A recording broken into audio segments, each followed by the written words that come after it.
Yesterday, I was in a strip mall near my house, and there's a Goodwill Superstore, and I always go into when I see a Goodwill Superstore and look in the book section. And 99 times out of 100, I will be disappointed and find nothing. Maybe Raina Tagameyer comic or Captain Underpants, but nothing really, nothing else. Um, but I went in yesterday just to kill some time, and I actually found some comics, so I thought I'd just share it.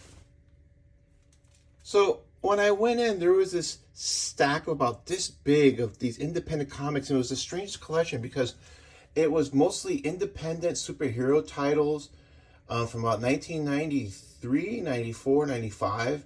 A lot of Valiant Harbinger, and this is all after Jim Shooter left. Valiant Harbinger, a lot of Ultraverse comics, some independent superhero comics I've never heard of. I think either the character was called Majestic or the publisher was Majestic. There was a Defiant comic, not the cool one with the Steve Ditko art or Plasm, but something else that looked really pretty terrible. And just a lot of weird stuff. There was one issue of Supreme that had a Stephen Platt cover, and that by far was the most interesting thing of that comic. But I dug through all of them because from seeing the videos that Colin from Loading the Cannon has published, you never know who will be working on one of these titles you never heard of, like what great artist, because everybody has to start somewhere. And so I looked for that, but so I did find a few things. First thing I found was this is the Free Comic Books Day for Fantagraphics from 2018. And the reason I really got it is because I knew it had a Simon Hanselman excerpt in here. But I went here, and this is a really nice way of doing it, where they actually had the name of the creator down here. So there's Ann Simon. I'm not familiar with Ann. Then a few pages from Jim Woodring, and this is just so good. I really need to get more into his art. Every time I see it, I'm just always floored at just how great it is. Liv Stromquist. I'm not familiar with Liv. Two-pager from Simon Hanselman. Carol Tyler. And then this is from Dash Shaw. This is apparently, I don't know if it's another book he did or something, but this story takes place 10 years after the events of Bottomless Belly Button, which is on my to-read list, but I have not read it. I've read Dash Shaw, and I liked what he's done. This is Charles Glaubitz. Now, I'm not familiar with Charles Glaubitz, but I like this story. I like this art, and I love these colors. I mean, in lesser hands, this would be garish, but here, it's done really well. So that's somebody I'm going to start looking for more of their work soon.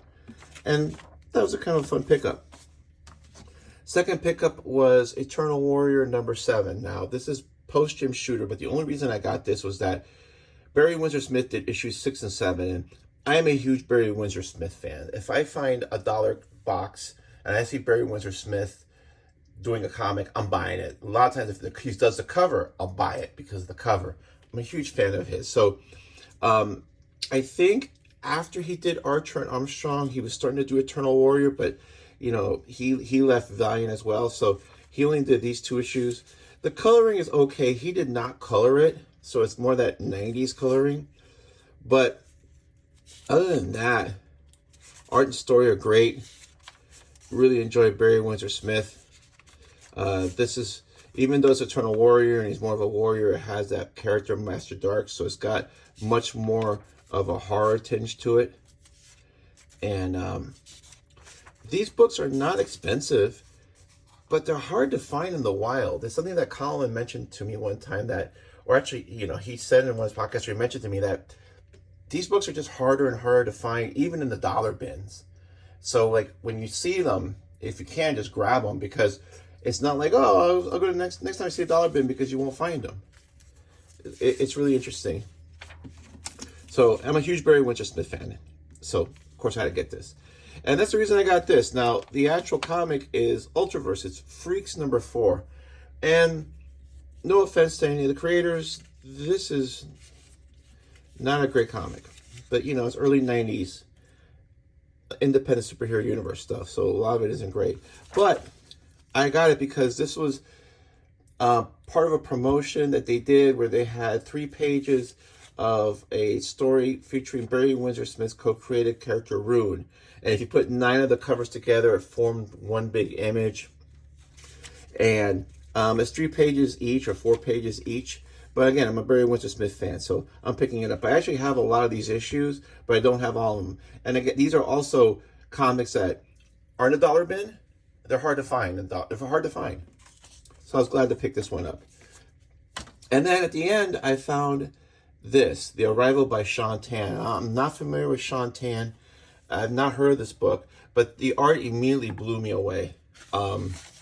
It's basic. It looks like the story of someone who is going through the immigrant journey, maybe from the turn of the 18th century. And this art is just fabulous. It's just so good. I don't know how long it took him to draw this. So it's like set like maybe late 1800s, very early 1900s.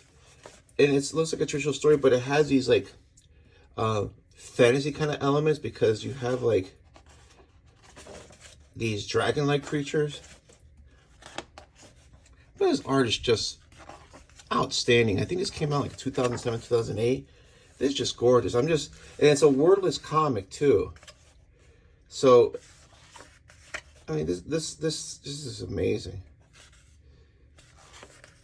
And I love this scene here with these, I guess, flying fish or these creatures, and how they're flying almost in a uniform pattern, but just not quite like in real life. If you've seen like a flock of birds flying, how they fly almost in this weird precision. You see, like here, they're coming into a harbor, but there's like these weird statues and this smoke, so it's sort of like our world, but not quite. Just said before, the art here is amazing. This reminds me of one of those,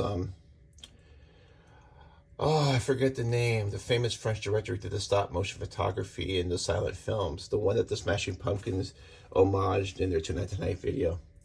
And I was just there in France, and I actually saw the train station that in the movie that they made about him. So now I feel even stupider.